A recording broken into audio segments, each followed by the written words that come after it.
छोटे से गांव में एक गरीब परिवार रहता था। उस परिवार में रामू और उसकी बीवी सीता उसके बेटे चिंटू के साथ रहते थे। उसी गांव में एक तोता भी रहता था। उसका नाम था रघु। वो किस्मत का धनी था। जहां भी जाता वहां किसी भी चीज की कमी नहीं पड़ती थी। एक दिन रघु उड़ते उड़ते उस गरीब परिवार के घर गया। रघु सोचता है, अरे वाह, लगता है यहाँ आज बहुत अच्छा खाना मिलेगा। मैं पेट भर के खाऊंगा। वो एक कटोरी में रखे अमरूद देखता है। अरे वाह, अमरूद, मुझे तो ये बहुत पसंद है। मैं तो इसे पेट भर के खाऊंगा। रघु तोता अमरूद खाने ही लगता है।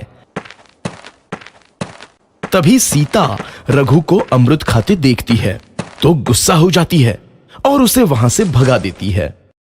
भाग यहाँ से, न जाने कहां से आ जाते हैं। मैं तो परेशान हो गई हूं इनसे। सीता के भगाने के बाद रघु चुपचाप से एक कोने में रहता है। धीरे धीरे उस परिवार की बरकत होने लगती है। एक दिन रामू और सीता खाना खाते वक्त बातें करते हैं। आजकल हमारी बहुत तरक्की हो रही है, काम भी अच्छा चल रहा है। रामू कहता है। इस पर सीता कहती है, सच कहा, भगवान हमेशा ऐसे ही हम पर मेहरबान रहे। बेटा चिंटू भी कहता है, पिताजी, मुझे खिलौना लेके दो ना, मेरे सभी दोस्तों के पास है। रामू कहता है, ठीक है, जरूर लाऊंगा। सीता कहती है, कितने खुश है सब, मेरे परिवार को किसी की नजर ना लगे। एक तरफ ऐसी बातें होती हैं तो दूसरी तरफ रसोई में रघु तोता भी अमरूद खाते रहता है। मजा आया, अमरूद खाया, मजा आया, अमरूद खाया, मजा आया। तभी सीता रसोई में आती है और रघु तोते को अमरूद खाते देख बहुत गुस्सा होती है। सीता रघु को बाहर निकालने के लिए पिंजरे में अमरूद रखती है। रघु जब अमरूद खाने लगता है तो पिंजरे का दरवाजा बंद हो जाता है और वो उसमें फंस जाता है। मुझे बाहर निकालो, मैं यहाँ फंस गया हूँ, मुझे बचाओ। अगले दिन सीता पिंजरा उठाकर बाहर दूर उस रघु को छोड़ देती है। रघु के जाते ही उनके घर आई बरकत धीरे धीरे कम हो जाती है। उन्हें बहुत घाटा होता है। सीता कहती है, ये क्या हो रहा है, अचानक इतना कैसे बदल गया? अभी तक तो सब कुछ अच्छा चल रहा था। रामू कहता है, लगता है भगवान हम पर रूठ गए हैं। चिंटू भी कहता है, लगता है अब मुझे खिलौने भी नहीं मिलेंगे। और वो रोने लगता है और बाहर चला जाता है। कुछ दिन बाद रघु तोता फिर से उस घर में आता है। वापस आया, मैं वापस आया, अब मैं जमकर अमरूद खाऊंगा।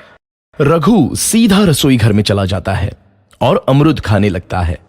कुछ देर बाद सीता रसोई में आती है और रघु को देख कहती है, एक तो घर में पहले से इतनी दिक्कत चल रही है और ऊपर से ये तोता मुझे और परेशान कर रहा है। सीता रघु को वहां से भगा देती है। रघु उड़कर किसी कोने में छुप जाता है। कुछ दिन बाद धीरे धीरे उस घर की बरकत वापस आने लगती है। काम भी अच्छे से चलने लगता है। एक रात जब रघु तोता अमरूद खाने जाता है तो पिंजरे में फंस जाता है। ये लोग आखिर चाहते क्या हैं? एक तोते को शांति से अमरूद खाने क्यों नहीं देते? मैं कौन सा चोरी कर रहा हूँ? बस अमरूद ही तो खा रहा हूँ। तभी रामू वहां आता है और पिंजरे में रघु तोते को देख उसे बाहर छोड़ देता है। ये तोता भी कितना जिद्दी है, बार बार वापस आ जाता है। जैसे ही रामू रघु को छोड़ देता है, अगले दिन से फिर से उनके घर की बरकत जाने लगती है। काम में घाटा होता है। किसी को समझ नहीं आ रहा था कि ऐसा क्यों हो रहा है। रघु तोता घर आता है तो अचानक बरकत आती है और जब रघु तोता को बाहर निकालते हैं तो बरकत चली जाती है। एक दिन सीता रघु तोते के घर आने और बाहर जाने की स्थिति पर नजर रखती है।